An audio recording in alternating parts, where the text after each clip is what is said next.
Le livre de Smart Job. Oh, que le sujet est dans le cœur de l'actualité de Smart Job avec ce livre, Emploi 4.0. Quel métier pour réussir la transformation technologique? Il a été écrit par Isabelle Rouen. Elle est notre invitée. Bonjour Isabelle. Bonjour Arnaud. Vous êtes, vous avez plusieurs casquettes. Présidente du cabinet Colibri Talent et présidente et fondatrice de l'Observatoire des métiers du futur, qui est un peu le cœur de votre réflexion. Le livre, c'est Emploi 4.0. Il y a une très longue préface écrite par vous. Et puis, il y a Fleur Pellerin qui a accepté de raconter aussi ce que ça voulait dire pour elle, cette révolution. Ce livre, honnêtement, quand on lit déjà les premières pages, on a passé Fleur Pellerin, on a passé votre prologue, votre préface. Dès le départ, vous nous dites que 15%, je crois, des métiers vont disparaître, qu'on est dans une révolution et que ça génère quand même une certaine angoisse de s'imaginer qu'on pense être assis sur du solide, mais en fait, on marche sur du sable. Tout va être transformé. C'est ça l'esprit de votre livre, c'est de dire préparez-vous à cette révolution dans laquelle nous sommes. C'est cela ? C'est ça l'esprit, mais c'est un esprit très positif en fait. L'idée, c'est de lever les doutes et les peurs. L'idée du livre, elle est née pendant le premier confinement, qui était une période assez anxiogène. Et l'idée, ça a été d'aller à la rencontre d'experts, d'entrepreneurs, de chercheurs, pour démontrer justement que ces fameux emplois 4.0 créent des opportunités, même si effectivement 85% des métiers de 2030 n'existent pas encore. Observatoire McKinsey, ça date de 2017, c'est l'introduction de votre livre, révèle que la moitié des heures travaillées en France seraient automatisables d'ici 2022, c'est-à-dire l'an prochain. Je ne sais pas si McKinsey avait prévu le Covid, je n'en suis pas sûr, du fait de la transformation digitale. Et 15% des emplois seraient remplaçables par l'intelligence artificielle à l'horizon 2030. Vous nous dites de cela, il faut en faire une opportunité et pas une angoisse. Complètement. Déjà parce qu'une tâche qu'on automatise, c'est toujours une tâche qui est répétitive et c'est souvent une tâche qui est pénible. Laissons aux machines ce qui est du ressort des machines.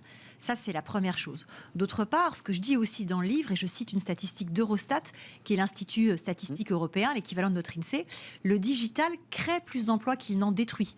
C'est bien de l'entendre, ça. C'est hyper important. 15 millions d'emplois créés à horizon 2025 grâce au digital et 6 millions de destructions en parallèle. Donc on voit bien que la balance est positive. Et par ailleurs, le numérique est le premier secteur qui recrute en France. 80 000 postes sont non pourvus en France dans l'économie numérique du fait d'un déficit de compétences. Et c'est là les opportunités qu'il faut aller chercher. Alors on reviendra sur... Il y a des fiches métiers, puis même des mots que je ne connaissais pas, des métiers qui sont à inventer ou qui s'inventent en ce moment, donc c'est intéressant d'en parler, mais quand même l'écart, finalement, le fossé qui se creuse sur la notion d'employabilité, parce que c'est de ça dont il est question. On a, je dirais, un stock de salariés qui ne sont pas du tout employables sur ces nouveaux métiers. Et c'est ça qui crée finalement cette espèce d'angoisse, cette tension. Comment on fait là pour... C'est la formation, c'est les accompagner, c'est transformer même notre modèle éducatif ? C'est la formation en premier. Je cite en fait le haut-commissaire aux compétences qui dit tout le monde peut changer de métier pour peu qu'on l'accompagne. Et c'est vraiment ça le thème du livre. Les emplois 4.0, c'est des emplois qui sont accessibles à tous, quel que soit le niveau de formation. Donc ça aussi, j'insiste, c'est pas parce qu'on est bac plus 5 qu'on peut accéder à ces emplois. On peut tout à fait y arriver à un niveau bac. Par exemple, l'école inclusive Simplon qui forme des gens éloignés du marché de l'emploi. On les a reçus, cette école. Ouais, vous avez reçu Frédéric Ducou, qui est extraordinaire. Exactement. Et ben, ils arrivent à transformer des hôtes et des hôtesses de caisse qui le souhaitent en développeurs et développeuses Java. Donc il y a des vraies opportunités à les saisir là-dessus. C'est quoi les nouveaux métiers ? On va vers quoi pour donner aussi envie à ceux qui disent le métier dans lequel je suis, de toute façon, il est en train de disparaître. Les salariés le savent, ils savent que leur secteur est en voie de disparition. Vous parliez des hôtesses de caisse. On en a perdu 15 000, je crois, en moins de 10 ans. C'est quoi les nouveaux métiers ? On va vers quoi ? On va vers des métiers qui sont automatisables à bon escient et je vais les catégoriser en 3 types. Il y a d'une part les métiers qui amènent de l'automatisation, de la transformation de l'entreprise. Donc il y a le stratège de l'automatisation, qui est le métier avec lequel j'ouvre le livre.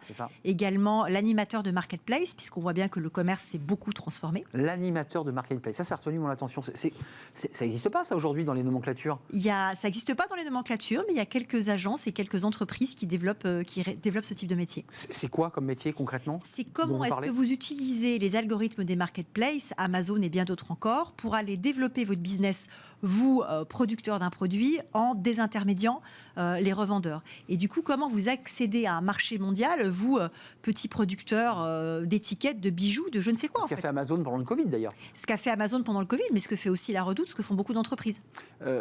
Il faut en avoir peur de cette...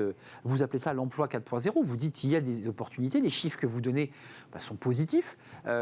Est-ce qu'on doit en avoir peur? Et vous évoquez quand même dans ce livre aussi, au-delà de l'aspect technique du développement de votre pensée, les GAFA. Enfin, je veux dire, c'est quand même des mastodontes qui sont en train de nationaliser la planète.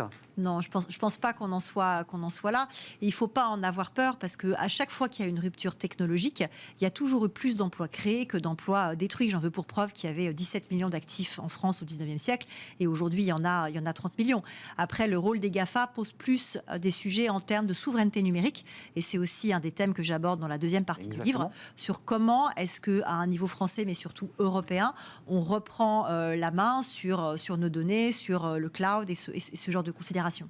Donc ça passe aussi par une souveraineté numérique, puisque ce débat-là est posé. Ces nouveaux métiers traitent avec de la data, travaillent en matière première de la data.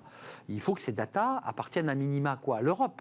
À minima à l'Europe et soient hébergés en Europe. Il y a vraiment un sujet sur où est-ce qu'on héberge nos données.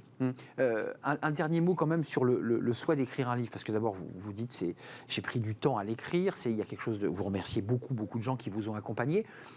L'esprit de ce livre, pour ceux qui auraient envie de le lire et qui s'intéressent à ces emplois, c'est quoi? C'est de démythifier, d'essayer de ne plus avoir peur, d'apprivoiser cette révolution? Apprivoiser et documenter, c'est mon deuxième livre et j'ai voulu, le premier était très centré sur, on va dire, le grand public et là j'ai vraiment voulu aller convaincre les dirigeants, convaincre les managers, convaincre les pouvoirs publics qu'il y a effectivement des opportunités pour transformer l'emploi dans notre pays de manière très positive.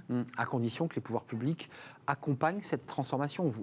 Je le redis, il y a quand même aujourd'hui une déphase forte entre le stock d'emplois, de salariés, il y en a certains, et la pénurie. On voit que les métiers de la tech n'arrivent pas à recruter. Il n'y a pas de matière première, si je peux m'exprimer ainsi. Il manque 900 000 codeurs en Europe, il manque 80 000 profils dans l'économie numérique en France aujourd'hui. Donc c'est vrai que il y a des gens qui peuvent le voir comme un gâchis. Moi, je le vois encore une fois comme une opportunité. L'opportunité, optimisme dans ce livre, dans ce monde qui est en train de basculer. On est dans le basculement. On est dans le basculement là? Oui. On est vraiment dans le basculement. Je pense même qu'on a déjà basculé. Moi. On a basculé, puisque là, ça s'accélère à une vitesse folle, la transformation digitale, le numérique. Merci d'être venu nous rendre visite. Quel métier pour réussir la transformation technologique? C'est le sous-titre, et le titre, c'est Emploi 4.0. Isabelle Rouen, avec une préface de Fleur Pellerin, édition Atlande. Merci. C'est bien cela. Tout à fait. C'était un plaisir de vous accueillir. J'espère que vos prédictions seront positives et bonnes, puisqu'il y a quand même toujours cette angoisse autour de ces questions. Lisez ce livre, ça va peut-être démythifier le regard que vous portez sur cette révolution numérique. On fait une courte pause et on se retrouve évidemment après pour le débat d'actu. Tiens, on va parler de la France 2030, puisque le président Macron s'est projeté très loin, évidemment, embarquant cette révolution numérique. On va revenir sur ses propositions et puis sur ces petites phrases aussi autour du travailler plus. C'est un sujet très politique. Est-ce qu'il faut supprimer les 35 heures? Est-ce que c'est cela qu'il voulait dire? Puis on parlera de la hausse du carburant. Elle a une implication évidemment pour les salariés à faible revenu qui pour certains hésitent même à retourner au travail parce que évidemment le pouvoir d'achat grève le reste à vivre. On en parle juste après avec nos invités dans le débat d'actu. C'est juste après la pause.